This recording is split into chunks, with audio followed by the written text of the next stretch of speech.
Hello दोस्तों, नमस्कार। मेरा नाम है विनय और आप देख रहे हैं विनय की पाठशाला। आज हम लोग इस वीडियो में कक्षा 6 की गणित के अभ्यास 10D लासा से संबंधित प्रश्न जो है उसको हम लोग सॉल्व करेंगे। लासा निकालने की कितनी विधियां हैं और किस तरीके से उसको निकालते हैं, ये सारा कुछ हम लोग जानेंगे। तो बिना देर के शुरू करते हैं आज की क्लास और चलते हैं आज के प्रश्न नंबर 1 पर। तो बच्चों, यहाँ पर हमारा पहला प्रश्न दिया गया है कि प्रश्नवाचक चिन्ह में उचित संख्या भरिए। यहाँ पे प्रश्नवाचक चिन्ह दिया गया है एक जगह पर और वहाँ पे हमें चिन्ह भरना है। तो देखो 6, 18, 18, 11, 77, 7, 14 रिक्त स्थान और 21। यहाँ पे देखो, अगर हम लोग देखेंगे तो बीच वाली संख्या जो है ना वो इन दोनों की लासा है। क्या है? लासा है। लासा मतलब ऐसी संख्या जिसमें इसका भी भाग चला जाए और इसका भी भाग चला जाए। तो 18 एकम 18, 6 तियाँ 18। यहाँ पे 11 से 77 और 7 का 11 बार भाग जाएगा, 77 आ जाएगा। तो इसमें भी भाग चला जाएगा, यानी ये इसका लासा 77 आया। अब यहाँ पे ऐसी संख्या कौन सी होगी? तो 14 के पहाड़े में 14 एकम 14, 14 दूनी 28, 14 तिया 42, 14 दूनी 28, 14 तिया 42। इधर 21 का 21 दूनी 42, 21 दूनी 42। तो ये 42 संख्या ऐसी हुई जो दोनों में आ रही है। तो आगे हम लोग डिटेल में एलसीएम की बात करेंगे। तो कुल मिला के 42 संख्या यहाँ पे ऐसी आ रही है सबसे छोटी, जिसका दोनों में भाग जा रहा है। और यहाँ पे हम लोग देखेंगे तो खा ऑप्शन यहाँ पे हमारा, इसमें 42 लिखा हुआ है, तो यही हमारा सीधा सा हो जाएगा आंसर। ठीक है, तो अब हम लोग चलते हैं दूसरे प्रश्न की तरफ। वो है हमारा कि निम्नांकित संख्या युग्मों के ऐसे समापवर्त ज्ञात कीजिए जिनका मान 80 से कम हो। तो हमें 80 से कम समापवर्त ज्ञात करने हैं। तो देखो 9 और 15, तो यहाँ पे लिख देंगे 9 के अपवर्त्य। 9 एकम 9, 9 दूनी 18, 9 तिया 27, 9 चौको 36, 9 पना 45, 9 छक्का 54, 9 सत्ते 63, 9 अठे 72 और 80 से कम 9 ने 81 ज़्यादा हो जाएगा। ठीक है, 15 के अपवर्त्य। 15 एकम 15, 15 दूनी 30, 15 तिया 45, 15 चौको 60, 15 पना 75, 15 छक्का 90, 80 से ज़्यादा हो जाएगा। ठीक है, अब ऐसी संख्या देखनी है जो दोनों में हो। तो देखो ये 45 निकल के आ गई, 45 इसमें भी है इसमें भी है, तो लिख देंगे अतः 9 व 15 के समापवर्त्य। और ये एक ही समापवर्त्य यहाँ पे आया 45, ये 80 से कम है। ठीक है, आगे हम लोग चलते हैं। ये 6 और 10, तो यहाँ पे लिख देंगे 6 के अपवर्त्य। और ये क्या होंगे? 6 एकम 6, 6 दूनी 12, 6 तिया 18, 6 चौको 24, 6 पंचे 30, 6 छक्का 36, 6 सत्ते 42, 6 अठे 48, 6 निम्मा 54, 6 दाई 60। इसके बाद 66, इसके बाद 6 72, 72 6 78, इसके बाद ज़्यादा हो जाएगी। ठीक है, इसी तरीके से अब हम लिख देंगे 10 के अपवर्त्य। ये सीधा सा 10, 20, 30, 40, 50, 60, 70, 80 से कम, 80 या 80 से ज़्यादा हो जाएगा, तो यहाँ तक लिखेंगे। अब हम ऐसी संख्याएं देखेंगे जो दोनों में हों। तो देखो 30 इसमें है, 30 इसमें भी है, 60 इसमें है, 60 इसमें भी है। तो यहाँ पे दो संख्याएं निकल के आई। यहाँ पे हम लिख देंगे अतः 6 व 10 के समापवर्त्य जो दोनों में है 30 और 60, और यही हमारा आ जाएगा आंसर। ठीक है, आगे हम लोग देखते हैं। तो गा हमारा यहाँ पे दिया गया है 8 और 9, तो यहाँ पे भी वही काम करेंगे। सबसे पहले हम लिख देंगे 8 के अपवर्त्य। ठीक है, तो ये 8 एकम 8, 8 दूनी 16, 8 तिया 24, 8 चौको 32, 8 पंच 40, 8 छंग 48, 8 सत्ते 56, 8 64, 8 निम 72, 8 दाई 80, ज़्यादा हो जाएगा 8 से। इसके बाद 9 के कह रहा है, तो 9 के अपवर्त्य भी लिख देंगे 9 एकम 9, 9 दूनी 18, 9 तिया 27, 9 चौको 36, 9 पना 45, 9 छक्का 54, 9 सत्ते 63, 9 अठे 72 और 9 निम 81, ज़्यादा हो जाएगा यहाँ तक। अब देखो हमें ऐसी संख्या देखनी है जो दोनों में है। तो कुछ कोई भी नहीं है, 72 यहाँ पे निकल के आई। तो हम लिख देंगे 8 व 9 के समापवर्त्य जो दोनों में हो 72। ठीक है, अंत में एक प्रश्न बचता है 7 और 11। तो यहाँ पे हम सबसे पहले लिख देंगे 7 के अपवर्त्य। अब तो आप लोग समझ गए होंगे अपवर्त्य क्या होते हैं, हमारे गुणज होते हैं, पहाड़ा होता है, पढ़ते चले जाओ आगे तक जहाँ तक बोले। 7 14, 7 तिया 21, 7 चौको 28, 7 पना 35, 7 छंग 42, 7 सते 49, 7 अठे 56, 7 निम 63, 7 दाएँ 70 और आगे 7 77। ठीक है, अब ये 80 ज़्यादा हो जाएगा। अब 11 के अपवर्त लिख लेंगे। 11 एकम 11, 11 दूनी 22, 11 तिया 33, 11 चौको 44, 11 पचे 55, 11 छक्का 66, 11 सत्ते 77। अब देखो दोनों में कौन सा आया है, 7 व 11 के समापवर्त्य, वही हमारे समापवर्त कहलाएंगे जो दोनों में आएंगे। तो यहाँ पे अगर हम देखेंगे तो ये 77 संख्या ऐसी है जो दोनों में आएगी, यानी यही 77 हमारा आ जाएगा इसका आंसर। अब देखो यहाँ से ही ये मेरा प्रश्न कंप्लीट हो गया। यहाँ पे हम एक बात बता दें जो हमारी आगे काम आएगी। एलसीएम क्या होता है, लघुत्तम समापवर्त्य। मतलब जैसे इसमें कोई प्रश्न ऐसा है जिसमें 2 अपवर्त्य आए हों, ये खा नंबर था जिसमें 30 और 60 2 अपवर्त्य आए हैं। अगर हम 80 का बाउंडेशन ना लगाते तो और भी 30, 60, 90, 120 ये सारे अपवर्त्य आते चले जाते। तो इसमें सबसे छोटा अपवर्त्य क्या है, 30 है। यही हमारा बोला जाएगा आगे चल के एलसीएम, लोएस्ट कॉमन मल्टीपल। तो इस तरीके से हम लोग एलसीएम निकालते हैं। तो ये तो मतलब जो एक बेसिक तरीका है वो ये है। बाकी एलसीएम निकालने के जो तरीके हैं उस पर हम लोग आने वाले प्रश्नों में चर्चा करेंगे, ठीक है। तो बच्चों यहाँ पे हमारा अब तीसरा प्रश्न दिया गया है कि 60 तक की उन संख्याओं को ज्ञात कीजिए जो 4 और 6 दोनों से पूर्णतः विभाज्य हैं। इसका मतलब सबसे पहले हम लिखेंगे 4 के अपवर्त्य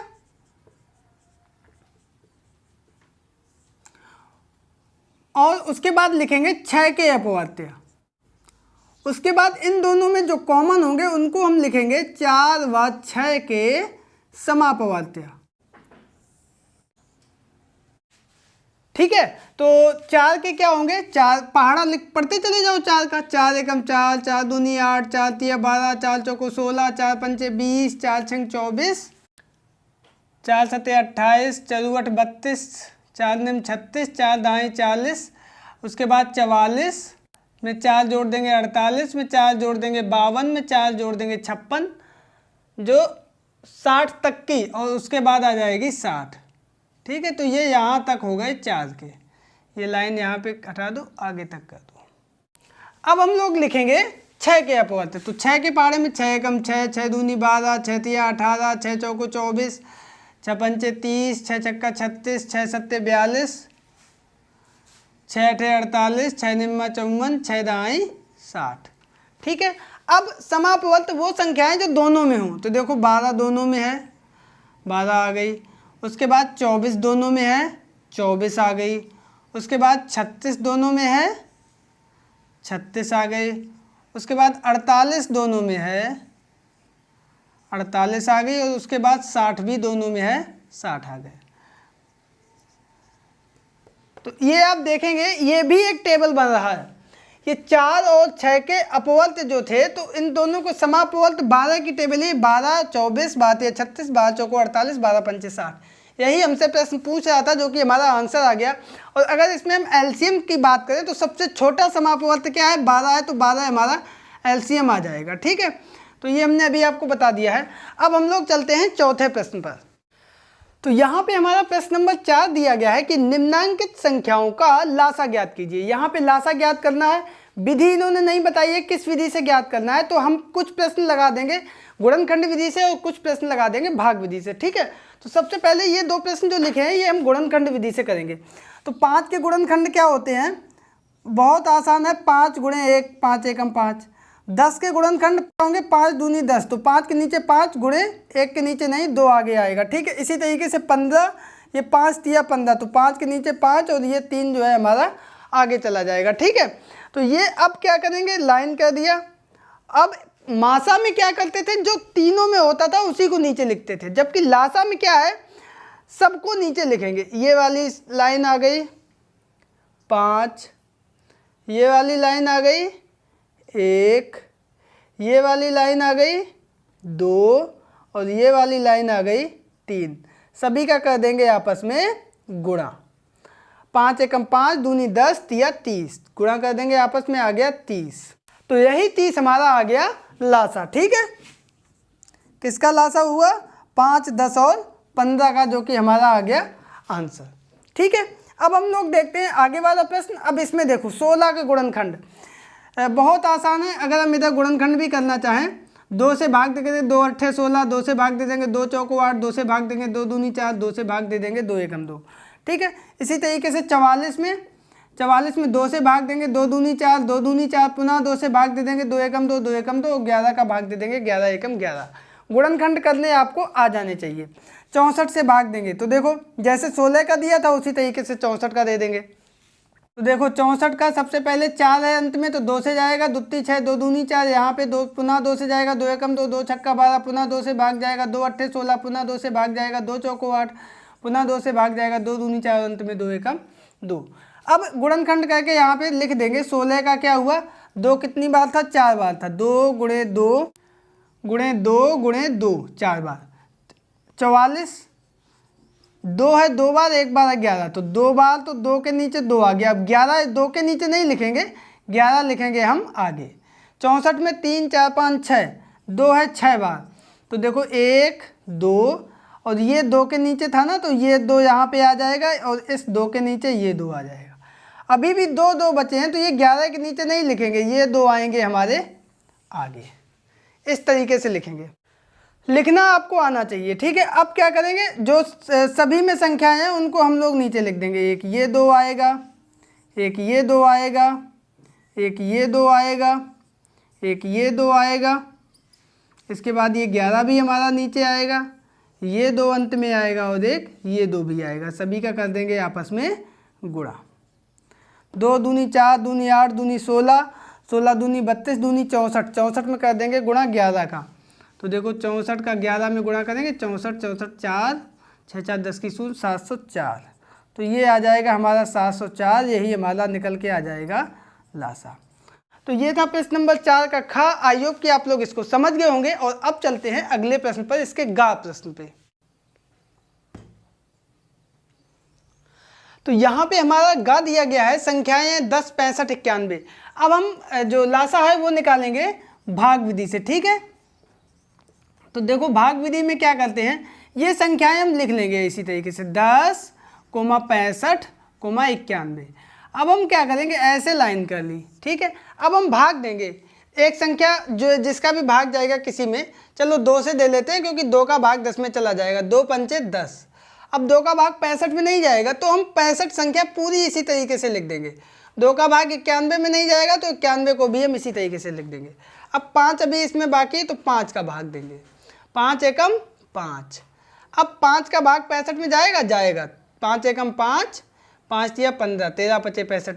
ठीक है, 5 का भाग 91 में जाएगा, नहीं जाएगा, तो 91 हम ऐसा ही लिख देंगे। अब ये 1 आ गया, ये संख्या हम तब तक करेंगे तीनों संख्याओं में जब तक 1 नहीं आ जाता है। यहाँ पे 13 आया संख्या, 13 का भाग देंगे 1 में तो जाएगा नहीं, जाहिर सी बात है 1, 13 एकम 13, यहाँ भी 1 आ गया, 13 सत्ते 91। तो अब इसमें 7 बचा है, अभी इसको और 1 लाना है, तो ये 7 का हम भाग यहाँ से दे देंगे, तो 7 का 1 में जाएगा नहीं, कोई बात नहीं, 1, 7 का 1 में ये भी 1, अब 7 एकम 7। अब हमने देखा यहाँ पे तीनों संख्याओं के नीचे 1 आ गया है, अतः जो संख्याएं दी गई हैं इनका हम कर देंगे गुणा। तो हम लिख देंगे अतः 10 65 व 91 का लासा बराबर 2 गुणे 5 गुणे 13 गुणे 7। 5 दूनी 10, 10 का 13 में 13 सते 91 और 5 दूनी 10, तो 910 आ गया इसका गुणा, और यही हमारा आ जाएगा लासा। ठीक है, तो ये था प्रश्न। आई होप कि आप लोग इसको समझ गए होंगे। और अब चलते हैं अगले प्रश्न पर। तो वो संख्या हमारी दी गई है 22, 121, 418। तो यहाँ पे भी हम भाग विधि से निकालेंगे, तो 22, 121, 418, एक लाइन ये कर ली, एक लाइन ये कर ली। शुरुआत करेंगे हम यहाँ से, तो 22 2 से चला जाएगा, 2 का भाग देंगे, 2 एकम 2, 2 एकम 2 11 आया, 2 का 121 में जाएगा नहीं क्योंकि अंत में है 1। यहाँ पे 8 है, इसमें भी चला जाएगा, 2 दूनी 4, 1 में नहीं जाएगा 0, और 18 हो गया, 2 में 18। हम लोग यहाँ पे गलती कर देते हैं, 1 में नहीं जाएगा तो 0 नहीं लिखते हैं, और वहीं से हमारा प्रश्न गलत हो जाता है। अब देखो 11 है यहाँ पे, तो 11 से भाग जाएगा, तो जाएगा, तो 11 एकम 11, 11 का 121 में भी चला जाएगा, 11 एकम 11, 11 एकम 11, यानी 11 का 11 में गुणा करते हैं 121 आता है। अब इसमें जाएगा कि नहीं जाएगा, 11 एकम 11, 9 99, 11 निम्मा 99। ठीक है, ये भी चला गया। अब यहाँ पे एक बचा तो एक आ गया, कोई बात नहीं। अब 11 हमें यहाँ से हटाना है तो फिर से 11 का भाग देंगे, एक में जाएगा नहीं, एक लिख देंगे, 11 एकम 11। यहाँ भी एक आ गया, इसका मतलब ये संख्या भी सही हो गई जहाँ तक हमें लानी थी। 11 का 19 में जाएगा नहीं तो 19 ऐसा ही लिख देंगे। अब 19 से भाग दे देंगे तो 19 से यहाँ से हट जाएगा तो 1 1 19 एकम 19। कुल मिला के ये सभी संख्याएं हमें हटा के यहाँ पे एक लाना होता है। तो अब हम लिख देंगे अतः 22 121 व 418 का लासा कितना आएगा, 2 गुणे 11 गुणे 11 गुणे 19। तो देखो 11 11 121, 121 दूनी 242, 242 में गुणा कर देंगे 19 का, तो 19 दूनी 38 की 8 हासिल लगा 3, 19 चौको 76 और 3 77 78 79, 7 बचे, 19 दूनी 38, 38 और 7 45, 4598। यही हमारा लासा आ गया जो कि हमारा आंसर हो गया। तो ये प्रश्न भी हमारा कंप्लीट हुआ। आई होप कि आप लोग इसको भी समझ गए होंगे। अब चलते हैं अंतिम प्रश्न पर। इसके वो संख्याएं हमारी दी गई है 14 28 35 और 56। तो यहाँ पे भी हम वही काम करेंगे, 14 28 35 56 और ये लाइन कर ली, ये लाइन कर ली। 14 2 से चला जाएगा, 2 सत्ते 14, 2 एकम 2, 2 चौको 8, 35 में जाएगा नहीं, 35 लिख देंगे। 56 में चला जाएगा, 2 दूनी 4, 1 16, 2 अट्ठे 16। ठीक है, हमें एक एक लाना है। अब देखो ये 7 आया, 7 अभाज्य संख्या है, इसका मतलब 7 का ही जाएगा इसमें, 7 एकम 7। ठीक है, अब 7 का 14 में भी चला जाएगा, 7 दूनी 14, 7 का 35 में भी, 7 पन्ना 35, 7 का 28 में भी, 7 चौको 28। एक ये एक आ गई, इससे तो अब हमें कुछ नहीं, एक ही लिखते चले जाएंगे। अब ये 2 बचा, तो 2 अभाज्य संख्या है, 2 का भी भाग दे दो, 2 एकम 2, ये भी एक हो गई। 5 में जाएगा नहीं, 5 लिख देंगे। 4 में चला जाएगा, 2 दूनी 4। अब यहाँ पे 5 है, 5 को भी हम एक लाएंगे, तो एक ये है, एक ये है, 5 एकम 5, ये भी एक आ गया। 2 में जाएगा नहीं तो 2 हम ऐसा ही लिख देंगे। ठीक है, अब पुनः 2 बचा अंत में, 2 का भाग दे देंगे, 1 1 1, ये पहले से ही है, 2 एकम 2। तो अब हमारे सभी एक आ गए। तो अब हम लिख देंगे अतः 14 28 35 व 56 का लासा बराबर, सभी का गुणा कर दो, 2 गुणे 7 गुणे 2 गुणे 5 गुणे 2, 5 दूनी 10 दूनी 20, 20 सत्ते 140, दूनी 280, 280 सभी का गुणा कर दिया और यही हमारा आ गया लासा। तो ये था प्रश्न नंबर 4। आई होप कि आप लोग इसको बहुत अच्छे से समझ गए होंगे। तो अब हम लोग चलते हैं इसके अगले प्रश्न यानी प्रश्न नंबर 5 पर। तो बच्चों यहाँ पर हमारा प्रश्न नंबर 5 दिया गया है कि वह छोटी से छोटी संख्या बताइए जो 20 25 और 40 से पूर्णतः विभाजित हो। पहली बात जहाँ पे ये शब्द आ रहा है कि छोटी से छोटी, इसका मतलब वहाँ पे हमसे लासा ही पूछा है। और तो इन तीनों संख्याओं का हम लासा निकाल देंगे, गुणनखंड विधि से निकाल देते हैं। तो 20 के गुणनखंड क्या हो जाएंगे, 5 चौको 20 यानी 5 दूनी 10 दूनी 20। 25 के गुणनखंड हो जाएंगे 5 पंचे 25, तो 5 दूसरा 5 यहाँ कर देंगे। और 40 के गुणनखंड हो जाएंगे 5 दूनी 10 दूनी 20, 20 दूनी 40, ये 2 आगे आ जाएंगे। अब जब आप लोग गुणनखंड ज़्यादा संख्या में कर लोगे तब आप भी तुरंत निकाल दिया करोगे। ये 5 इस तरीके से इधर नीचे आ जाएगा, ये 2 नीचे आ जाएगा, ये वाला 2 नीचे आ जाएगा और अंत में ये 5 और ये 2 भी अलग अलग नीचे आ जाएंगे। सबका कर देंगे गुणा, तो 5 दूनी 10 दूनी 20, 20 पंचे 100, 100 दूनी 200, 200 आ गया इसका लासा। ठीक है, तो यहाँ पे हम क्या लिख देंगे, वही अभीष्ट संख्या हमारी क्या आ जाएगी, जो हमारा ये लासा आया है 200, यही आ गया हमारा आंसर। ठीक है, अगर ये आप गुणनखंड डायरेक्ट नहीं कर पाते हो तो कर लो सीधा। 20 है तो 5 से भाग जाएगा, 5 चौको 20, 2 दूनी 4, 2 एकम 2, इस तरीके से। ठीक है, ये भी कर लेना। तो अब हम लोग चलते हैं अगले प्रश्न पर और वो हमारा है कि वह छोटी से छोटी संख्या बताइए जिसमें यदि 3 जोड़ दें, इस बात को ध्यान दो, 3 जोड़ दें तो योगफल 36 45 और 50 से अलग अलग पूरा विभाजित हो जाए। पहली बात यहाँ पे कह रहा है छोटी से छोटी संख्या, इसका मतलब हमें लासा निकालना है। और पहले तो लासा निकालना है, फिर कह रहा है 3 जोड़ दें, मतलब जो संख्या आएगी उसमें हम 3 घटा देंगे, क्योंकि तभी तो जब वो 3 जोड़ के करेगा तभी वो पूरा पूरा विभाजित होगा। कैसे, पहले हम लोग लासा निकाल लेते हैं।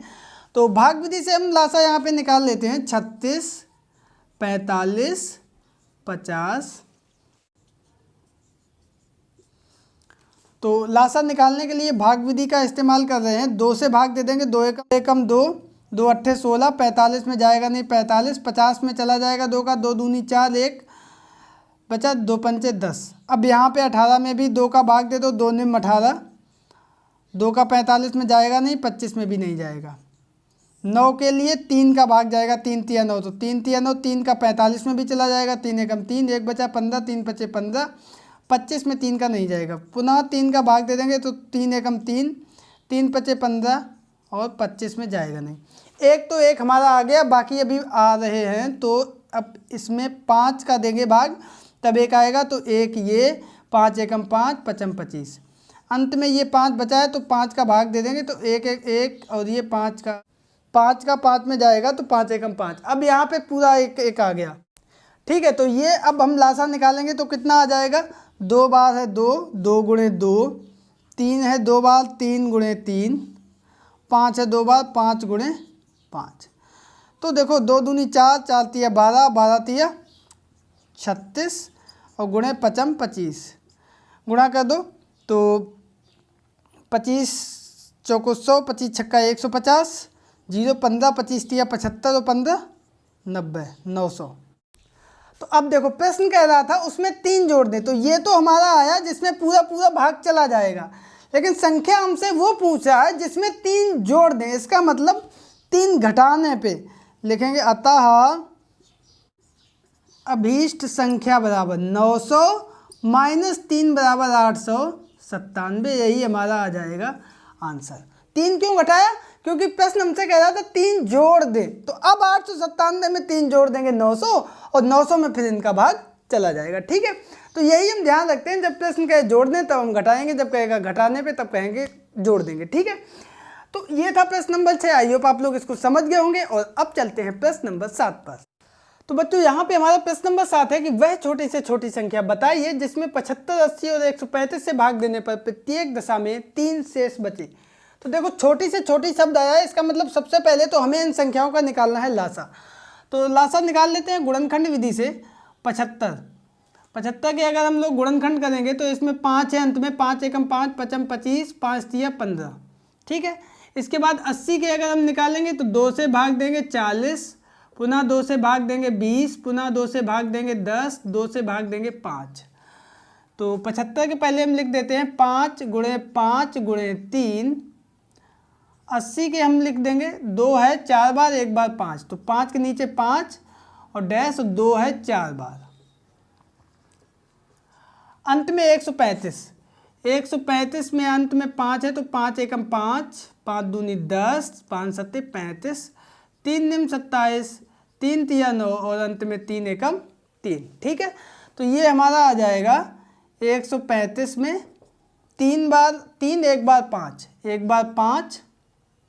ठीक है, ये यहाँ से मिटा दो। 3 बार 3, 1 बार 3 तो इसके नीचे आ गया। अब ये 2 के नीचे नहीं लिखेंगे, 3 इधर 3 इधर। ठीक है, तो ये अगर हम नीचे इसको लिखेंगे तो 1 5 ये आया, 1 5 ये आया, 1 3 ये आया, 1 2 ये आया, 1 2 ये आया, 1 2 ये आया, 1 2 ये आया, 1 3 ये आया, 1 3 ये आया। सभी का कर देंगे आपस में गुणा। पचम 25, 25 तिया 75, 75 दूनी 150, 150 दूनी 300, 300 दूनी 600, 600 दूनी 1200। तो ये 1200 गुणे 9, 12 अट्ठे 96, 12 निम्मा 108, 2 0। ये आ गया हमारा लासा। अब प्रश्न कह रहा है कि 3 शेष बचे। इसमें तो पूरा भाग चला जाएगा। अब शेष बचे यानी इसमें हम 3 और जोड़ दें तो वही 3 हमारा शेष बच जाएगा। ठीक है, तो हम यहाँ पे लिख देंगे, अतः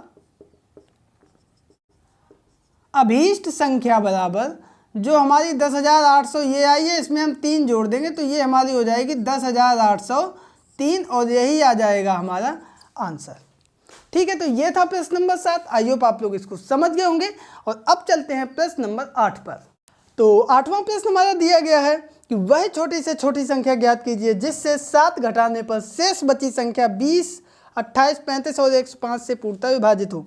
यहाँ पे भी देखो छोटी से छोटी संख्या कह रहा है, इसका मतलब हमें गुणनखंड करके इसके लासा निकाल लेना है। ठीक है, तो देखो 20 का क्या होगा, 20 के गुणनखंड हमें करने की ज़रूरत नहीं है। 2 दूनी 4 पंचे 20, 28 के 7 चौको 28 होता है, तो 2 दूनी 4 और 4 सते 28। 35, 35 किसके पारे में आता, 5 सते 35, 5 के नीचे 5, 7 के नीचे 7। ठीक है, ये अब बचा 105। अगर आपको ना 105 के समझ में आ रहे हो तो कर लो। 21 पंचे होता है शायद, 5 से भाग जाएगा, 5 दूनी 10, 5 एकम 5, 3 सते 21, 7 एकम 7, 5 3 7, तो 5 के नीचे 5, 7 के नीचे 7, 3 यहाँ नहीं है तो 3 आ जाएगा आगे। लासा निकालने के लिए क्या करेंगे, सभी को हम नीचे लिख देंगे। 2 2, ये आ गया 5, ये आ गया 7, इसके नीचे ये आ गया 3, सभी का कर देंगे गुणा। 2 दूनी 4 पंचे 20, 20 सत्ते 140, 140 तिया 14 तिया 42, 420। अब देखो प्रश्न कह रहा है यहाँ पे लासा कितना निकल के आया, 20, 28, 35 व 105 का लासा बराबर 420। प्रश्न हमसे कह रहा है 7 घटाने पे जो संख्या बचे उसमें भाग चला जाए। इसका मतलब 7 घटाने पे, अभी छठवां प्रश्न हमने इसी तरीके से किया था, जब घटाने को बोले तो इसमें जोड़ दो, तभी तो ये 420, अब हमें 420 लानी है 7 घटाने पे, तो हम लिख देंगे अतः अभीष्ट संख्या बराबर 420 धन 7, तो ये हो जाएगी हमारी 427 और यही आ जाएगा हमारा आंसर। तो बच्चों ये था हमारा प्रश्न नंबर 8। आई होप आप लोग इसको भी बहुत अच्छे से समझ गए होंगे। तो अब चलते हैं इस एक्सरसाइज के अंतिम प्रश्न यानी प्रश्न नंबर 9 पर। तो बच्चों यहाँ पर हमारा 9वां प्रश्न दिया गया है कि वह छोटी से छोटी संख्या ज्ञात कीजिए जिसे 35, 45 तथा 55 से भाग देने पर क्रमशः 17, 27 और 37 शेष बचे। तो यहाँ पे देखो सबसे पहले हम क्या करेंगे, चूंकि कह रहा है कि छोटी से छोटी, इसका मतलब जो संख्याएं दी गई है उसका हम सबसे पहले निकालेंगे लासा। तो यहाँ पे हम गुणनखंड विधि से निकाल देते हैं। तो 35 का गुणनखंड क्या होगा, 5 सत्ते 35, 5 गुणे 7। 45 का होता है 5 निम 45, तो 5 और 9 के होंगे 3 गुणे 3। ठीक है, 55 के गुणनखंड क्या होंगे, 11 पचे 55, तो 5 और 11 आएगा सबसे आगे। डायरेक्ट हमने कर दिया, आप लोग चाहें तो गुणनखंड आगे कर सकते हैं अलग। ठीक है, अब देखो यहाँ पे क्या आएगा, ये 5 नीचे आ जाएगा, 7 नीचे आ जाएगा, 3 आ जाएगा, 3 आ जाएगा और ये 11 अंत में आ जाएगा। सभी का कर देंगे गुणा। तो ये 5 सत्ते 35, 35 तिया 105 गुणे 11 तिया 33, गुणा कर देंगे तो 105 तिया 15, 315, 315, 5 5 और 1 6, 3 और 1 4, 3465 ये आ गया। अब देखो यहाँ पे प्रश्न क्या कह रहा है, प्रश्न ये कह रहा है कि इसमें से इतना इतना शेष बचे। तो यहाँ पे देखो, चूँकि अब देखो हम क्या करेंगे, 35 में भाग देंगे 17 शेष बचेगा। 35 में से अगर हम 17 घटा दें कितना बचेगा, 18। उसी प्रकार से 45 में शेष बचेगा 27। 45 में अगर 27 घटा दें तो कितना बचा, तो भी 18 बचा। इसी तरह 55 में अगर हम 37 घटा दें तो कितना बचेगा, तो भी 18 बचेगा। तो यहाँ पे सब जगह देखो 18 शेष बच रहा है। इसका मतलब जो हमें संख्या दी गई है इसमें भी अगर हम 18 माइनस कर दें तो जो प्रश्न कह रहा है कि वो हमें प्राप्त हो जाएगा। ठीक है, तो यहाँ पे हम लिख देंगे अतः अभीष्ट संख्या बराबर 35, 45 व 55 का लासा माइनस 18 हमने इसमें भी घटा दिया। ठीक है, तो ये 3465 माइनस 18, तो ये यहाँ पे 55, 45, 45 और 2 47, 3447 आ जाएगी संख्या, जो कि यही हमारा आ जाएगा आंसर। और इसी के साथ हमारा ये प्रश्न और ये एक्सरसाइज कंप्लीट होती है। आई होप कि आपको वीडियो पसंद आया होगा, एक्सरसाइज समझ में आई होगी। एक्सरसाइज अगर समझ में आई है, वीडियो पसंद आया है तो इसको लाइक करें, दोस्तों के बीच में शेयर करें और चैनल पर पहली बार आए हैं तो इसको सब्सक्राइब करके ऑल नोटिफिकेशन प्रेस कर लीजिए। तो फिर मिलते हैं अगले वीडियो में एक नई एक्सरसाइज के साथ, तब तक के लिए नमस्कार।